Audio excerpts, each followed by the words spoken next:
අරතුමක් ඇවිල්ලා බඩු දීලා දැන් මේ මගේ ළඟට ආයෙත් ඇවිල්ලා තවත් ඉල්ලනවා.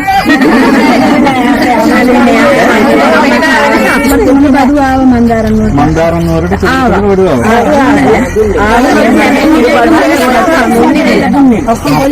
හම්බෙච්ච එක්කෙනෙක්වත් නැහැ.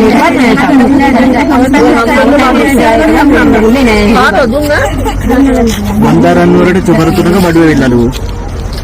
අවතන් වෙච්ච අයටවත් මේ මන්දාරම් නුවර කිසිම කෙනෙකුට චොපරතුනේ බඩු හම්බුන්නේ නැල්ලු. ඒ බඩුත් නැල්ලු. බඩු දැන් කොහෙද කියන්නේ? අපි දන්නේ දැන් බඩු කොහෙද කියලා. බඩු බෑග් බඩු බෑග් පොලිසියට උළු. පොලිසියට නෑ. දැන් පොලිසියට නෑ. කියන්නේ අර වගේ බඩු නැති කියලා හරි දැන් පැහැදිලි. ඒ කියන්නේ මෙච්චර වෙලා තියෙන චොපරතුනක බඩු ආවා. බඩු ටික ඇවිල්ලා පොලිසියට බෑවා. ඊට පස්සේ ආයෙ චොපර එකක් ආවා. දැන් අන්තිමට ආපු චොපර එකේ මිනිස්සු ඒක රඳවගත්ත ඉස්කෝලේ. ඒකත් නැති වෙයි. අනිත් ඒවාට වෙච්ච දෙයක් නැහැ.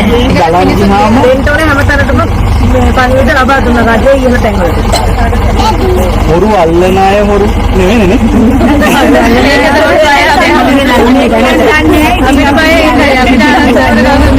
මම මන්දාරම් නුවර මුදු නෙමෙයි නේ. මේ මන්දාරම් නුවර මුදුනේ. ඉතින් මෙතන මේ පළාතේ හැමෝම මෙතන මේ බහුතරය මෙතන ඇවිල්ලා ඉන්නවා. ඒගොල්ලෝ කියන්නේ කිසි කෙනෙකුට ලැබිච්ච එක චොපර එකක්වත් ලැබිලා නැහැ කියලා. මන්දාරම් නුවර පොලිසියත් කරන වැඩ චොපර 3ක් උස්සලා මිනිසුන්ගේ ආධාර ගහතැකි නේද? එහෙම කාට හරි වෛරල් යන විදිහේ ප්‍රවෘත්තියක් ගිහිල්ලා තියෙනවා. මේ කතාව සමාජ මාධ්‍යයේ බොහෝ දුර ජනාධිපතිතුමා ගාවට පවා මේ පණිවිඩය ගිහිල්ලා කියලා මට ප්‍රාදේශීය ලේකම්තුමිය හරහා ආරංචි වුණා. මම ප්‍රාදේශීය ලේකම්තුමියගෙන් මේ ගැන විමසීමක් කළා.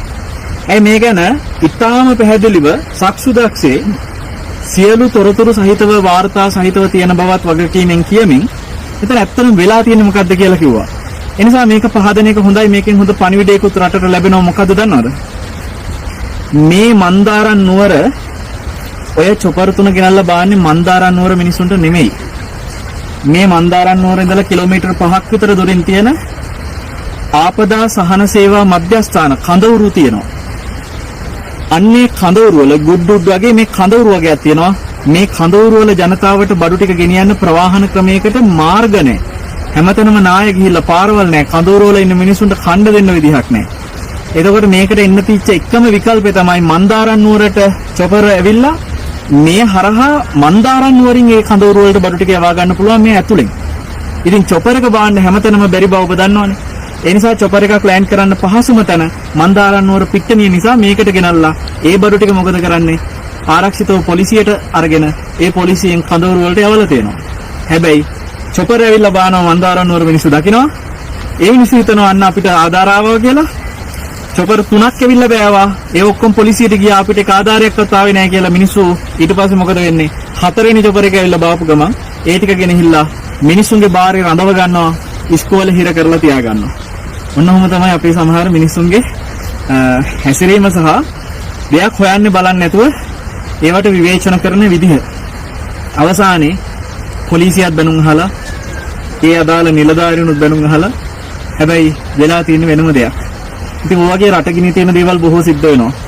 හැමතිස්සෙම ඔබට සිහිපත් කරන මේ වගේ ආපදාවක් සිද්ධ වෙලා මේ පවතින තත්ත්වය තුලදිවත් ඔහොම හැසිරෙන්න එපා. ඔයිට වඩා වගකීමකින් හොයලා බලලා කටයුතු කරන්න කියලා අපි ඔබට මතක් කරන හැම දිනකටම තෙරුවන් සරණයි.